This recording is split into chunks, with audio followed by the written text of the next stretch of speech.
Bonjour et bienvenue dans un nouvel épisode de Comics Code, un épisode dans lequel on va parler des nouveautés à paraître en février 2025 chez Urban Comics. Oui, c'est la petite nouveauté de cette année. Désormais, je ne traiterai plus les nouveautés à paraître dans 2, mais dans 3 vidéos. Urban donc, Panini Comics et une 3e vidéo pour les autres éditeurs. Tout ça ne change bien entendu rien au fait que ce panorama se veut totalement subjectif et que, si vous constatez des oublis ou des erreurs, n'hésitez pas à me le signaler dans les commentaires, c'est aussi fait pour ça. Et chez Urban, février commencera avec le nouveau titre de Skottie Young et Jorge Corona, Aucune tombe aussi profonde, traduction de la mini-série Ain't No Grave, parue l'an dernier chez Image Comics. Il s'agit d'un western fantastique dans lequel une ex-criminelle, désormais épouse modèle et mère aimante, doit partir une dernière fois à la recherche de celui qui doit lui permettre de rester encore quelque temps auprès de sa famille. Ça débute comme un western classique, et puis, assez vite, on va basculer dans un univers de fantasy où la mort est omniprésente. Le scénario de Skottie Young, à part 2-3 éléments un peu plus originaux et assez classiques, sans doute un peu trop. Par contre, côté dessin, les planches de Jorge Corona sont à tomber. Qu'ils mettent en scène les grands espaces de l'Ouest américain ou les rues surpeuplées de la cité dans laquelle se déroule la suite de l'histoire, le résultat est splendide et justifie pleinement le choix de publier ce titre dans la collection grand format Urban. Skottie Young toujours, avec le 3e tome de Fluff Fairyland, toujours dessiné par Brett Bean. Et si j'avais apprécié le retour de Gertrude jusque-là, je dois bien reconnaître que ce tome 3 est mon préféré. Les scénarios de Skottie Young sont particulièrement inspirés dans le genre déglingo, qu'il s'agisse de suivre les malheurs de la reine Claudia dans notre monde, de revisiter la légende du troll vivant sous un pont, ou d'assister à la grande première de Fluff Fairyland, le film. Et côté dessin, même si de ce point de vue les planches de Brett Bean ne sont pas tout à fait aussi bonnes que celles de Skottie Young, elles en offrent néanmoins un très bon substitut. On enchaîne avec l'Energon Universe qui s'enrichit de 2 nouveaux titres ce mois-ci. Le premier c'est Destro de Dan Watters et Andrei Bressan. Après Cobra Commander, on a droit ici à une nouvelle mini-série consacrée à l'un des principaux adversaires des G.I. Joe. On le découvre dans ces pages en marchand d'armes dont le business hautement lucratif est menacé de toutes parts. L'Energon Universe continue de s'étendre et d'augmenter le nombre de ses protagonistes, mais ce nouveau titre ne m'a pas franchement emballé. Le scénario de Dan Watters apparaît très alambiqué pour au final ne pas raconter grand-chose, et la prestation d'Andrei Bressan, qu'on a pu apprécier sur Birthright ou tout récemment Dark Ride, est ici assez décevante. Et puis bon, difficile de prendre au sérieux une histoire dont les principaux méchants sont des frères jumeaux baptisés Tomax et Xamot. Je conseillerais plus volontiers Scarlet, autre mini-série signée cette fois Kelly Thompson et Marco Ferrari. On passe cette fois du côté des Good Guys, ou en l'occurrence des Good Girls, avec une héroïne chargée d'infiltrer une organisation japonaise pour récupérer une arme sur laquelle tout le monde veut mettre la main, et au passage, elle va aussi tenter de sauver la vie de sa meilleure amie. Le récit se présente sous la forme d'une longue scène d'action, un registre dans lequel Kelly Thompson a déjà largement fait ses preuves, qu'on pense notamment à ses Black Widow, et elle a trouvé en Marco Ferrari un dessinateur parfaitement à l'aise lorsqu'il s'agit de mettre en scène les cascades en question. La semaine suivante est presque entièrement consacrée à Geoff Jones, à l'exception d'un titre, le 7e et dernier tome de Nightwing de Tom Taylor, et, pour une bonne partie, Bruno Redondo. Si on refait l'historique de la série, c'est un titre dont j'ai dit le plus grand bien à ses débuts, et puis, à un moment, Tom Taylor est parti en toupie et s'est mis à pondre des scénarios d'une nullité abyssale, des histoires même pas sauvées par Bruno Redondo qui, le plus souvent, pointait aux abonnés absents. Ici, Tom Taylor reprend enfin ses esprits et conclut les intrigues qu'il avait lancées à ses débuts sur la série, et en particulier l'affrontement entre Nightwing et Sans Cœur. Alors certes, je vais pas prétendre que cette conclusion est d'une originalité folle, mais au moins on a droit à une histoire qui tient plutôt bien la route et qui boucle de manière assez satisfaisante le run de Taylor sur la série. Seule faute de goût de ce volume, la présence de l'annual de 2024, qui lui en revanche renoue avec les pires moments de la série. Je parlais de Geoff Jones, commençons par le tome 3 de Dawn of Justice Society of America, qui conclut son travail sur la série, et plus généralement son travail chez DC Comics. On a ici les 5 derniers épisodes de la série, dessinés en bonne partie par Michael Ranin, et l'impression globale qui en ressort est celle de précipitation et de gâchis. Dès les débuts de la série, et même avant ça, dès la mini-série Stargirl The Lost Children, Geoff Johns mettait en place des éléments et introduisait de nouveaux personnages dont l'intérêt ne pouvait se mesurer que sur le long terme.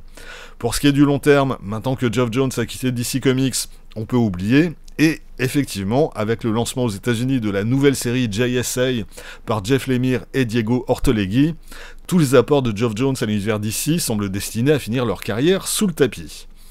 On a néanmoins droit ici en guise de conclusion à un épisode assez touchant, entièrement consacré à Stargirl, personnage créé par Geoff Johns il y a un quart de siècle.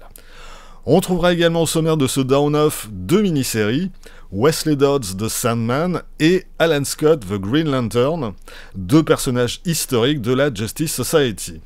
La série consacrée à Sandman est signée Robert Venditti et Riley Rossmo, et elle oblige le héros à se mettre en chasse de l'individu qui a mis la main sur ses découvertes scientifiques, découvertes qui pourraient bien être à l'origine de millions de morts. Le scénario de Venditti est plutôt pas mal, la prestation de Riley Rossmo est intéressante, en particulier dans les scènes où les personnages sont victimes d'hallucinations, mais quand on a lu avec bonheur les Sandman Mystery Feature des années 90, comme c'est mon cas, j'avoue que j'aurais préféré un artiste capable de jouer davantage avec la noirceur de cet univers. Du côté de Green Lantern, la mini est signée Tim Sheridan et Cian Tormey, et le héros y assiste à la naissance de celui qui va devenir sa némésis. Le côté super-héroïque fonctionne bien, mais l'intérêt premier de cette histoire est de se focaliser sur l'homosexualité de son héros et de la replacer dans le contexte des années 40, une période où, aux États-Unis, mais pas que, l'homosexualité était toujours illégale. Sans jamais perdre de vue son intrigue principale et son côté spectaculaire, Tim Sheridan parvient à rendre de manière tout à fait convaincante ce qui était le quotidien de tous les Alan Scott à cette époque. Et au dessin, Cian Tormey réalise une très chouette prestation. Et à côté de ça, Urban propose 2 nouveaux titres de l'univers The Unnamed que Geoff Johns a lancé chez Image, Geiger et Redcoat. Pour Geiger, il s'agit du tome 2, après un premier tome paru en septembre 2022. Au sommaire, les 6 premiers numéros de la série régulière, la mini-série Ground Zero qui fait le lien entre la mini originale et la série régulière, et le one-shot Ghost Machine. Ici, j'imagine qu'il s'agit seulement du premier récit au sommaire de cette anthologie, récit qui concerne Geiger, mais aussi Redcoat. J'avais assez vite laissé tomber la lecture du premier tome de Geiger, essentiellement à cause de son cadre, un univers post-apocalyptique bourré de clichés comme on n'en a plus vu depuis les pires nanars du cinéma italien des années 80. J'ai relu ce premier tome avant d'attaquer celui-ci, et finalement ça passe beaucoup mieux à la relecture. Alors, certes, les décors restent en carton-pâte, et la société que décrit Geoff Johns est caricaturale au possible, mais il y a quelque chose de tout à fait assumé de sa part. Geoff Johns s'amuse avec les stéréotypes de ce genre de récit, et surtout, l'important n'est pas là. L'important, c'est le personnage central de Geiger, cet homme que l'apocalypse nucléaire a transformé en un être quasiment indestructible, et qui, dans le premier tome, a passé des années à veiller sur le bunker dans lequel s'est enfermée sa famille, jusqu'au jour où... Je ne dis rien au cas où vous n'ayez pas lu ce premier tome. Quoi qu'il en soit, Geiger est une figure tragique qui cherche désormais à donner un sens nouveau à sa vie, qui se retrouve dans ces nouveaux épisodes accompagné toujours de son fidèle loup bicéphale, Barney, mais aussi d'un nouveau personnage, particulièrement bavard et pénible, qui s'est accroché à lui comme une moule à son rocher. La série ne manque évidemment pas d'action, centrée en particulier sur un personnage haut en couleur chargé de capturer Geiger, et qui dispose de tout le matériel nécessaire pour y parvenir. Bref, Geoff Johns jongle plutôt bien entre le tragique de la condition de son héros et le côté absurde voire comique de l'univers dans lequel il évolue, et puis j'ai pas encore mentionné Gary Frank, qui illustre l'intégralité de ces épisodes, et qui est, comme toujours, assez impérial. Sorti le même jour du premier tome de Redcoat, là encore écrit par Geoff Johns et dessiné cette fois par Brian Hitch. Redcoat, c'est l'histoire de Simon Pure, un soldat britannique qui, en pleine guerre d'indépendance américaine, est devenu immortel par accident. Depuis, il erre à travers les États-Unis, sans faire grand-chose de sa vie éternelle. Quand il traîne pas dans les bars, il se réveille 6 pieds sous terre, là où il a été enterré à la va-vite après avoir été tué une énième fois.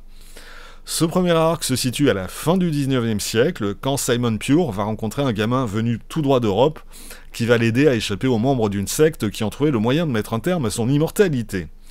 Je ne vais pas révéler l'identité du gamin en question, en même temps, son nom figure en toutes lettres dans le titre de ce premier tome. Geoff Johns s'amuse donc à intégrer dans son récit pas mal de personnages ayant réellement existé, et à travers eux revisite l'histoire des États-Unis. Quant à son héros, Simon Pure, c'est un parfait imbécile, qui passe son temps à ne pas comprendre grand-chose aux événements dont il est témoin, et qui, malgré les années qui s'accumulent, semble incapable de s'améliorer. C'est une sorte de bouffon comique auquel on s'attache malgré tout à force de le voir patauger dans le monde et dans sa vie. Redcoat se présente avant tout comme un pur récit d'action, ses personnages sont sans arrêt en mouvement, à esquiver les balles et les explosions, le tout mis en scène par un Brian Hitch qu'on a plaisir à retrouver très en forme, comme toujours accompagné d'Andrew Curry à l'ancrage, mais on a l'impression que le duo a eu davantage de temps ici pour peaufiner ses planches, et le résultat est vraiment très chouette. Je le disais, Redcoat fonctionne avant tout à l'adrénaline, mais le dernier épisode de ce premier arc se situe dans un tout autre registre. Il s'agit d'une histoire assez poignante, une histoire de deuil, qui propose un éclairage assez différent sur le personnage de Simon Pure, et qui finit de nous le rendre sympathique. Pour toutes ces raisons, je recommande la lecture de Redcoat. Mais cette édition Urban ne se limite pas aux 7 premiers numéros de la série, elle contient également un autre récit, The Blizzard, écrit évidemment par Geoff Johns et dessiné par Andrea Mutti. Il s'agit d'un récit initialement paru en 12 épisodes dans l'anthologie publiée en 2022 à l'occasion des 30 ans d'Image Comics. L'histoire est celle d'un convoi de détenus, parmi lesquels un homme qui a battu de sang-froid le meurtrier de son fils, un pyromane qui a incendié un lycée ou un comptable qui a escroqué ses clients, convoi qui va tomber en panne dans la montagne en plein blizzard. Et les détenus et leurs accompagnateurs vont très vite se rendre compte qu'ils ne sont pas les seuls occupants des lieux quand une créature va faire son apparition et s'attaquer à eux. Une créature qui apparaît le plus souvent accompagnée des victimes des prisonniers. Geoff Johns signifie un récit fantastico-horrifique des plus classiques, dans lequel chacun de ses protagonistes va devoir faire face à sa propre culpabilité, et où les personnages vont se faire dézinguer les uns après les autres. Ça se laisse lire, même si ça n'est franchement pas original. Quel rapport avec l'univers de The Unnamed en général et le personnage de Redcoat en particulier? Il est très ténu, et pour être plus précis, il se limite à la toute dernière page de cette histoire. Était-il nécessaire d'inclure cette histoire dans ce premier tome? De mon point de vue, non, d'autant que sa présence fait exploser la pagination de ce volume, mais surtout son prix, à savoir 31 € pour 312 pages. À comparer avec l'édition US qui paraîtra en mars prochain, qui contiendra seulement les 7 premiers numéros de Redcoat et qui sera vendu 15 €. Bref, autant j'ai apprécié le travail de Geoff Johns et Brian Hitch sur Redcoat, autant je ferai l'impasse sur cette édition française, inutilement gonflée par un récit passable qui n'apporte rien à la série principale. Terminons ces sorties de février par le tome 2 de The One Hand and the Six Fingers, double récit signé Ramvi et Lawrence Campbell d'une part, Dan Waters et Sumit Kumar de l'autre. Au moment où j'enregistre cette vidéo, je n'ai pas encore vu le premier tome, ni le coffret qu'il est possible de se procurer à l'occasion de sa sortie. Pour le reste, j'ai déjà dit ce que je pensais de cette histoire dans la vidéo du mois dernier. Une enquête sur un tueur en série dans un univers de science-fiction très rétro. C'est assez chouette dans l'ensemble, même si les ficelles qui sous-tendent cet univers sont un peu trop visibles. Voilà, c'est tout pour aujourd'hui, rendez-vous très vite pour la suite, à savoir les nouveautés à apparaître chez Panini Comics. D'ici là, vous pouvez vous abonner à cette chaîne, laisser un commentaire, partager cette vidéo sur les réseaux sociaux, vous pouvez aussi retrouver les lectures de Quack Kent et de Bad Quack sur Instagram et avoir ainsi un aperçu du thème des prochaines vidéos. Et vous pouvez surtout lire des comics. Soyez sages et à bientôt.